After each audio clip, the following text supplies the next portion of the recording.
اللہ کے نبی سے محبت کی نشانی کیا ہے؟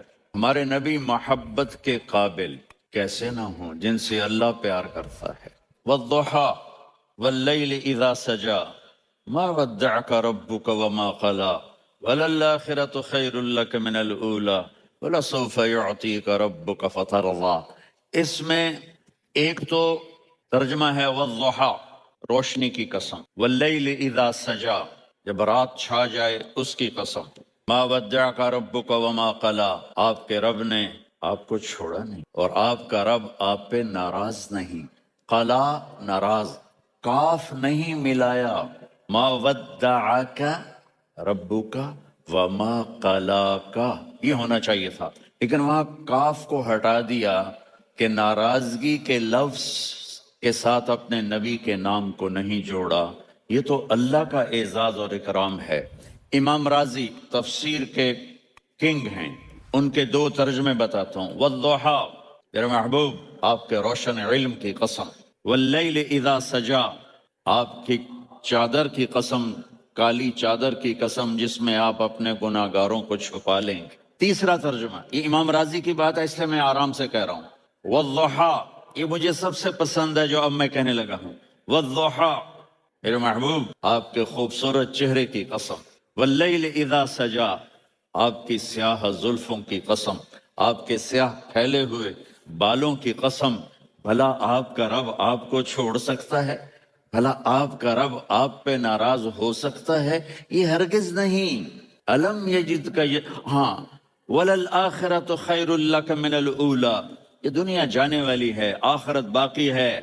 آپ نے فرمایا انا سید ولد آدم یوم القیامہ ولا فخر، قیامت کا دن دیکھو گے سرداری میرے ہاتھ میں ہوگی۔ لواء الحمد بیدی یوم القیامہ، قیامت کا دن دیکھو گے اللہ کا جھنڈا میرے ہاتھ میں ہوگا۔ انا خطیبہم اذا انصتوا، لوگ خاموش ہوں گے میں بولوں گا۔ انا قائدہم اذا وفدوا، لوگ چلیں گے میں لیڈ کروں گا۔ انا شافعہم اذا حبسوا، قدم رک جائیں گے میں شفاعت کروں گا۔ انا مبشرہم اذا ایسوا، وہ نا امید ہوں گے میں خوشخبریاں سناؤں گا۔ مفاتیح الجنت بیدی یوم القیامہ، جنت کی چابی قیامت کے دن میرے ہاتھ میں ہوگی۔ یطوف علی الف خادم کانہم لؤلؤ مکنون، چالی میرے گرد 1000 جنت کے خدام کھڑے ہوں گے میدان محشر میں۔ انی و امتی علی کوم من الارض، قیامت کے دن میں اور میری امت ایک اونچے مقام پر کھڑے ہوں گے، باقی سب نیچے ہوں گے۔ میرے رب کہہ رہا ہوں وَلَسَوْفَ يُعْطِيكَ رَبُّكَ فَتَرْضَىٰ، یہ آیت میرے نبی کی شان میں سب سے بلند ہے کہ میرا اللہ کہہ رہا ہے میرے محبوب میں آپ کو اتنا دینے والا ہوں کہ آپ کو بھی نہیں پتا جو میں نے آپ کے لیے آپ کی آنکھوں کی ٹھنڈک کے لیے تیار کیا ہے۔ آپ جانتے ہی نہیں میرے محبوب کہ آپ کا رب آپ کو کیا دینے والا ہے۔ پیچھے یہ صورت آئی کیوں؟ آپ پر وحی بند ہو گئی اور آپ اداس ہو گئے، اور قریش مکہ کہنے لگے وَدَّعَهُ رَبُّهُ وَقَلَى، اس کا رب اس کو چھوڑ گیا، اس پہ ناراض ہو گیا۔ غیروں کی بات بری لگتی ہے، اپنے کچھ کہہ دیں تو ایسا لگتا ہے جیسے خنجر لگ گیا۔ تو حضرت خدیجہ نے کہہ دیا یا رسول اللہ ناراض تو نہیں؟ بس یہ سننا تھا کہ آپ کا دل مٹھی میں آ گیا، اور اسی وقت جبریل ہانپتے کانپتے آ گئے۔ والضحیٰ، دیکھو مثلا میں فوزان پہ ناراض ہو جاتا ہوں تو وہ مجھے آ کر میرا ایکسپریشن دیکھتا ہے نہ کہتا ہے مولانا اللہ کی قسم میں آپ پہ ناراض نہیں ہوں، مولانا اللہ کی قسم آپ کو شک پڑ گیا، آپ کو یاد نہیں ہم نے آپ کو 2 سال پہلے بلایا، اس کے اگلے سال بھی بلایا، ابھی بھی بلایا، اور آپ کو اتنا پروٹوکول دیا، بھلا میں آپ پہ ناراض ہو سکتا ہوں؟ ٹھیک ہوگی بات؟ یہ فوزان سمجھ میں آگی بات؟ اب اللہ تعالیٰ کہہ رہا ہے میرے نبی مجھے قسم ہے دن اور رات کی، مجھے قسم ہے تیرے علم اور تیری چادر کی، مجھے قسم ہے تیرے چہرے تیرے خوبصورت بالوں کی، میں نے تمہیں نہیں چھوڑا۔ کیسے؟ الم یجد کا یتیما فآویٰ، آپ کو یاد نہیں آپ یتیم تھے میں نے آپ کو ٹھکانہ دیا۔ ووجدک ضالا فہدیٰ، آپ کو یاد نہیں آپ میری تلاش میں تھے میں نے آپ کو اپنا آپ بتا دیا۔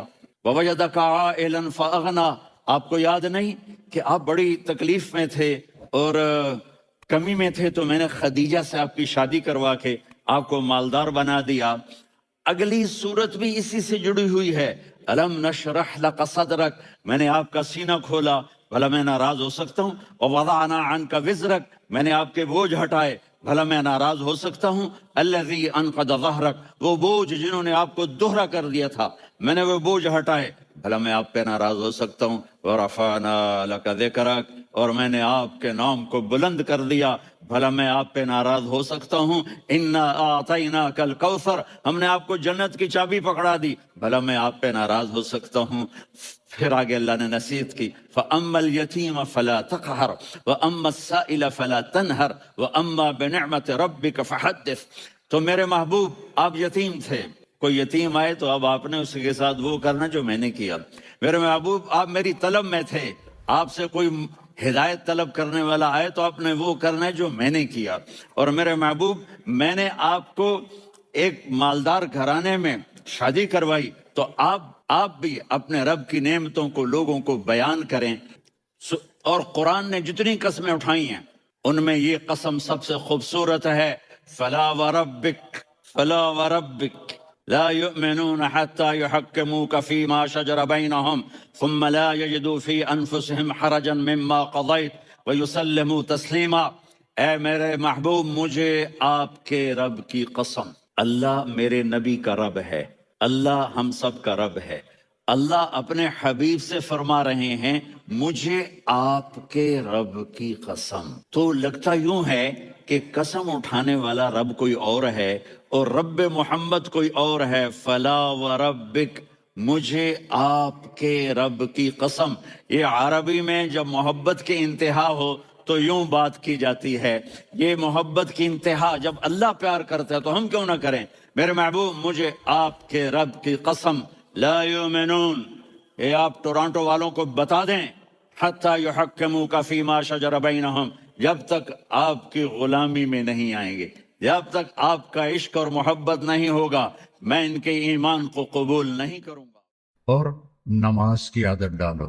ایک نماز ہے جو ہم پڑھتے ہیں، وہ نماز نہیں کہہ رہا ہوں، فَإِذَا فَرَغْتَ فَانْصَبْ، نصب گڑ جانا، جیسے یہ بوتل ہے نا، یہ یہاں آ کے گڑی تو نہیں لیکن ایسے کھڑی ہے، تو اللہ کہہ رہا فَانْصَبْ، ایسے جیسے لکڑی کو ٹھوکا جاتا ہے نا زمین میں اور کچھ اس کا حصہ اندر چلا جاتا ہے اور اوپر والا ایسے ہو جاتا ہے، تو نماز کے لیے ایسے کھڑے ہو، ایسے۔ عبداللہ بن زبیر پر حجاج حملے کر رہا تھا اور وہ حرم میں نماز پڑھتے، کوئی پتھر یہاں سے گزرتا، کوئی یہاں سے گزرتا، کوئی یہاں سے گزرتا، اور ان کے جسم میں ایسے بھی نہیں ہوتا تھا، ایسے اتنے اطمینان سے نماز۔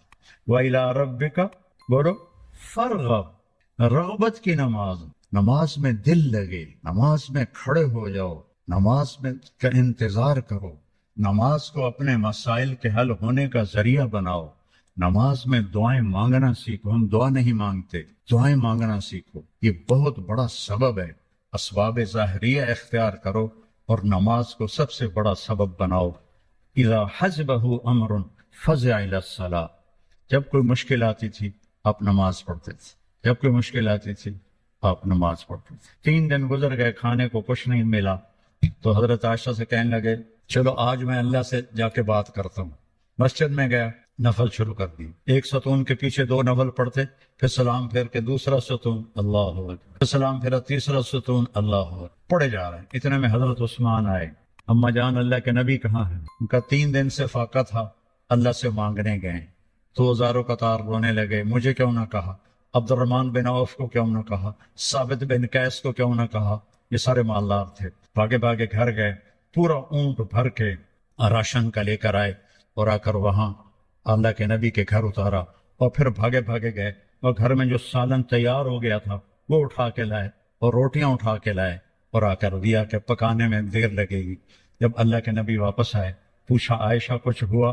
کہ یہ دیکھیں اللہ تعالیٰ نے سب کچھ کر دیا ہے۔ کہ یہ کون لایا ہے؟ کہ یہ عثمان لایا ہے۔ تو آپ نے ایسے ہاتھ اٹھائے، اے اللہ میں عثمان سے راضی ہوں، تو بھی اس سے راضی ہو جا۔ اے اللہ میں عثمان سے راضی ہوں، تو بھی اس سے راضی ہو جا۔ اے اللہ میں عثمان سے راضی ہوں، تو بھی اس سے راضی ہو جا۔ تو نماز کو اپنا وظیفہ بناؤ۔ یہ آج کل کے یہ سوشل میڈیا اور بہت سے ایسے نادان لوگ یہ وظیفہ پڑھو، یہ وظیفے پڑھو، یہ پڑھو، یہ پڑھو، یہ سب فضولیات ہیں۔ سب سے بڑا وظیفہ نماز ہے اور دعا ہے۔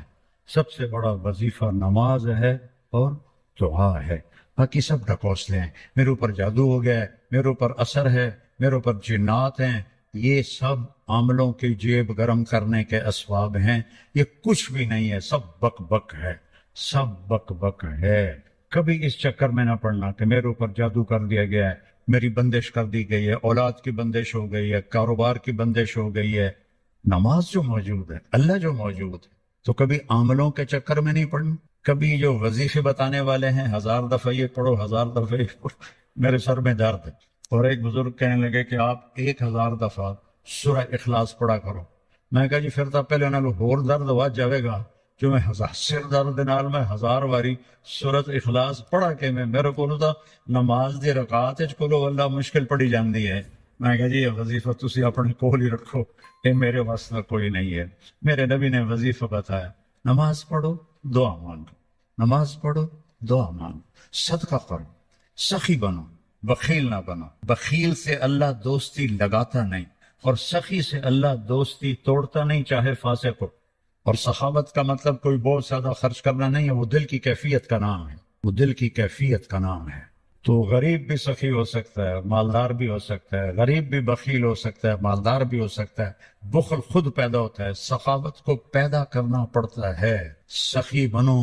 مولویوں میں سخاوت بہت کم ہے، بلکہ ہے ہی کوئی نہیں، کیونکہ شروع سے لینے کا جو کام شروع ہو جاتا ہے تو دینے کو دل ہی نہیں کرتا۔ تو دینا سیکھو تاکہ اللہ تمہیں دے، کھلانا سیکھو اللہ تمہیں کھلائے، پلانا سیکھو اللہ تمہیں پلائے۔ پھر سب سے بڑی سخاوت ہے جس پہ ناراضگی ہے معاف کرو۔ سب سے بڑی تواضع ہے جس پہ زیادتی کی ہے اس سے جا کے معافی مانگ لو۔ معافی مانگنا اس سے بڑی تواضع کوئی نہیں، معاف کر دینا اس سے بڑی سخاوت کوئی نہیں ہے۔ اور اللہ کو سخی سے پیار ہے، وہ فاسق ہی کیوں نہ ہو۔ سامری نے بچڑے کی پوجا کروائی، اللہ نے کہا ان سب کو قتل کرو، وہ قتل ہو گئے۔ سامری نے پکڑا ہوا آ گیا، اللہ نے کہا موسیٰ سامری کو چھوڑ دے۔ کہ یا اللہ وہ بدبخت تو سب کو بچڑے کی پوجا پہ لگانے والا۔ اللہ نے کہا سخی ہے، سخی کو قتل کرنا مجھے اچھا نہیں لگتا، یہ آپ ہی مر جائے گا۔ وہ بخار میں مر گیا۔ تو سخاوت ایسی چیز ہے جو کفر و نفاق میں بھی کام دے جاتی ہے۔ بیٹا سخی بنو۔ اور ایک سخاوت بتائیے جس پہ کوئی پیسے نہیں لگتے، معاف کرنا سیکھ، معاف کرنا سیکھ، درگزر کرنا سیکھ، اپنی کوتاہی کا کھل کے اعتراف۔ جو معافی مانگنے آئے اس کے آگے منہ نہ بناؤ، اسے فوراً اپنے سینے سے لگاؤ۔ الا تحبون ان یغفر اللہ لکم، معاف کرنا سیکھو، معافی مانگنا سیکھو۔ اور نوافل میں تہجد کا اہتمام کا، یہ شعار الصالحین ہے۔ آپ نوجوان ہو تو آپ 70 سے بھی آگے چلے گئے۔ تہجد کا اہتمام کا، نوافل۔ اس سر درد میں، اس سر درد میں میرے نفل کبھی چھوٹتے ہیں، ورنہ 40-50 نفل روزانہ پڑھتا ہوں۔ میری تہجد قضا نہیں ہوتی سوائے شدید تکلیف کے۔ پچھلے 30-35 سال سے اللہ نے مجھے تہجد کا پابند کیا ہوا ہے۔ یہ میں تم میری اولاد ہو، تمہیں ترغیب کے لیے سنا رہا ہوں، کوئی اپنی بزرگی نہیں جتا رہا ہوں، کہ تمہیں پتہ چلے کہ بیماری میں بھی اگر اہتمام ہو سکتا ہے تو اس جوانی میں کیوں نہیں ہو سکتا۔ جلدی سو، جلدی اٹھ، اس موبائل پہ کھیلنا چھوڑ دو، یہ تمہارا بہت وقت ضائع کرتا ہے۔ اس موبائل سے کھیلنا چھوڑ دو، اس کو دیکھنا چھوڑ دو، وہ وقت مطالعے پہ لگاؤ، تلاوت پہ لگاؤ، ذکر پہ لگاؤ، تسبیح پہ لگاؤ، لوگوں کی خدمت پہ لگاؤ۔ اس نے بہت نقصان پہنچا ہے، خاص طور پر جب تم ماں باپ کے ساتھ بیٹھو، بیوی کے ساتھ بیٹھو، بچوں کے ساتھ بیٹھو، اسے بند کر کے بیٹھو تو تمہیں اس کا بہت نفع ہوگا۔ دنیا بنانے سے 1000 سال پہلے سورہ یاسین پڑھی۔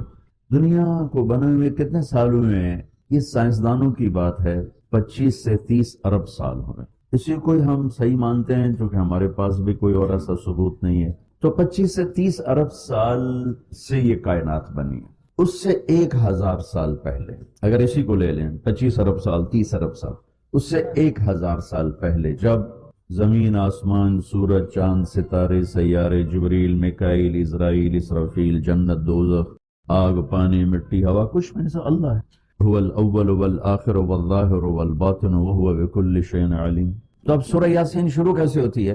سورہ یاسین کو قرآن کا دل کہا جاتا ہے، دل نکال دو تو آدمی ختم ہو جاتا ہے۔ سورہ یاسین کو قرآن کا دل کیوں کہا جاتا ہے؟ صرف پہلی 3 سطروں کی وجہ سے، پہلی 3 سطروں کی وجہ، کیونکہ یہ پہلی 3 سطروں کا جو مضمون ہے پورے قرآن میں اور کہیں بھی نہیں ہے، صرف یہی ہے۔ اگلی ساری سورہ یاسین اور باقی قرآن ایک جیسا ہی ہے، وہی احکام ہے، وہی حلال حرام۔ ایک حدیث اور سناتا ہوں، پھر یہ میری بات اور واضح ہو جائے گی۔ میرے نبی نے فرمایا، میرے اللہ نے میرے 10 نام رکھے، جس سے پیار ہوتا ہے نا اس کو آدمی کئی ناموں سے پکارتا ہے۔ جیسے ماں چھوٹے بچے کو کبھی لال کہتی ہے، کبھی پھول کہتی ہے، کبھی مکھن کہتی ہے، کبھی پیڑا کہتی ہے، تو وہ محبت زیادہ ہوتی ہے تو صرف اسلم کہنے سے وہ محبت پوری نہیں ہوتی، تو پھر اس کو کئی نام دیتی ہے، مختلف نام دیتی۔ تو میرے نبی نے کہا میرے اللہ نے میرے 10 نام رکھے، میں محمد، احمد، ماحی، حاشر، عاقب، فاتح، خاتم، ابو القاسم، طہ، یاسین۔ یاسین میری بات ذہن میں رہے گی، یاسین ٹھیک میرے نبی کا نام ہے، طہ میرے نبی کا نام ہے، یاسین۔ اس کے علاوہ مزمل، مدثر، شاہد، مبشر، نذیر، داعی اللہ، سراج منیر، عزیز، حریص، رؤوف، رحیم، رحمت للعالمین، بشیر و نذیر، یہ سب قرآن پاک میں نام ہیں جو میرے نبی کو اللہ تعالیٰ نے عطا فرمائے۔ اس میں ایک نام ہے یاسین۔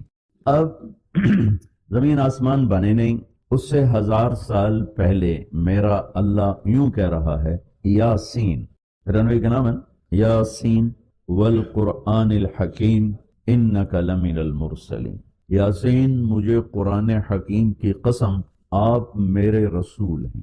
کوئی سامنے کھڑا ہوا ہے، موجود ہے، اگر کوئی سامنے نہ ہو اور صرف خبر دی جائے کہ ایک میرے رسول آنے والے ہیں، پھر قرآن ہوتا یاسین والقرآن الحکیم انہو لمن المرسلین۔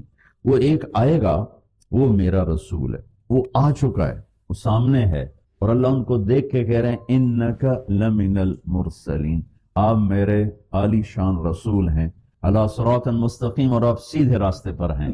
یہ 3 جملے ہیں جو قرآن کا دل بنا رہے ہیں سورہ یاسین کو، کیونکہ رسالت نکال دو تو پیچھے تو کفر ہی کفر۔ تو اس ہستی کو وجود بخشا جسے سب سے زیادہ پیار کیا۔ جب آدم علیہ السلام اور اماں جان کا نکاح ہوا جنت میں حوا علیہ السلام، تو اللہ تعالیٰ نے فرمایا کہ آدم اپنی بیگم کو مہر ادا کرو۔ مہر اس وقت سے چلا، تو انہوں نے پوچھا کیا مہر ادا کروں؟ تو اللہ تعالیٰ نے فرمایا کہ تیری نسل میں میرا آخری نبی آنے والا ہے، اس پہ ایک دفعہ درود شریف پڑھ دو، یہی اس کا مہر، یہ تیری بیگم کا مہر ہے کہ میرے محبوب پہ ایک دفعہ درود پڑھ دے، بس یہ مہر ہے۔ تو آدم علیہ السلام بھی سوچ میں پڑ گئے کہ یہ کون ہے جو میری نسل میں ہے اور مجھے اس پہ درود پڑھنے کا حکم دیا جا رہا۔ یہ ہمارے اوپر اللہ کا احسان ہوا کہ اس نے ہمیں ایک عالی شان نبی کا امتی بنایا۔ سب کی نبوت آئی اور چلی گئی، آئی اور چلی گئی، آئی اور چلی گئی۔ یہ جو ڈی پی او ہے، ڈی سی او ہے، آتا ہے، اس کی نیم پلیٹ لگتی ہے، جب وہ اس کا ٹرانسفر ہوتا ہے تو نئی پلیٹ لگ جاتی ہے۔ آپ معراج پہ تھے، اللہ سے بات کر رہے تھے کہ یا اللہ، آپ نے ابراہیم علیہ السلام کو خلیل بنایا، موسیٰ علیہ السلام کو کلیم بنایا، داؤد علیہ السلام کو لوہا نرم کر کے دیا، سلیمان علیہ السلام کو ہوا تابع کر کے دی، عیسیٰ علیہ السلام کو مردے زندہ کرنے کا معجزہ دیا، میرے لیے کیا ہے؟ فماذا جعلت لی؟ تو اللہ تعالیٰ نے کہا میرے محبوب اولیس قد اعطیتک افضل من ذلک کلہ، میں نے آپ کو وہ دیا جو کسی کو بھی نہیں دیا، آپ کو میں نے وہ دیا ہے جو کسی کو نہیں دیا۔ یہ لو کیا ہے کہ تیرا میرا نام اکٹھا ہو گیا ہے، جدا نہیں ہو سکتا۔ لا الہ الا اللہ کے ساتھ آدم رسول اللہ بھی لگا، لا الہ الا اللہ کے ساتھ نوح رسول اللہ بھی لگا، ابراہیم بھی لگا، اور اسماعیل بھی، اور اسحاق بھی، یعقوب بھی، یوسف بھی، موسیٰ بھی، ہارون بھی، یوشع بھی، یونس بھی، یحییٰ بھی، زکریا بھی، داود بھی، سلیمان بھی، سارے نا پر جیسے ٹرانسفر ہو گیا، چلو جی پلیٹ بدلو، نیا آ گیا، ٹرانسفر ہو گیا، چلو بھائی پلیٹ بدلو، نیا آ گیا۔ اللہ نے کہا میرے محبوب، یہ جو میں نے اپنے نام کے ساتھ تیرا نام جوڑا ہے نا، اسے قیامت کا دھماکہ بھی نہیں جدا کر سکے۔ لا الہ الا اللہ محمد رسول اللہ، ذکرت الا ذکرت معی، قیامت تک تیرا میرا نام اکٹھا ہوگا، جدا نہیں ہو سکتا۔ اور اللہ نے بڑی خوبصورت مناسبت پیدا کی، اللہ کے لفظ میں نقطہ کوئی نہیں، محمد کے لفظ میں نقطہ کوئی نہیں، احمد کے لفظ میں نقطہ کوئی نہیں۔ علماء کہتے ہیں کہ جو نقطے والے حرف ہیں وہ کمزور ہیں، کیونکہ وہ نقطے کے محتاج، اور جو بغیر نقطے والے حرف ہیں وہ طاقتور ہیں۔ ان کو نقطے کی ضرورت کوئی. تو اللہ نے اپنے نام کے لیے کوئی نقطے والا حرف نہیں، اپنے حبیب کے لیے 2 نام قرآن میں آئے محمد و احمد، کوئی نقطہ نہیں. دوسری مناسبت، اللہ کے نام میں 4 حرف ہیں، الف لام لام ہا. محمد میں اللہ نے 4 حرف رکھے، میم ہا میم دال. احمد میں اللہ نے 4 حرف رکھے، الف ہا میم دال. تو اللہ نقطہ کوئی نہیں، محمد احمد نقطہ کوئی نہیں. اللہ 4 حرف ہیں، محمد اور احمد 4 حرف ہیں، یہ 12 ہو گئے. جب اللہ نے کلمہ جوڑا لا الہ الا اللہ محمد رسول اللہ، تو لا الہ الا اللہ میں بھی 12 حرف ہیں،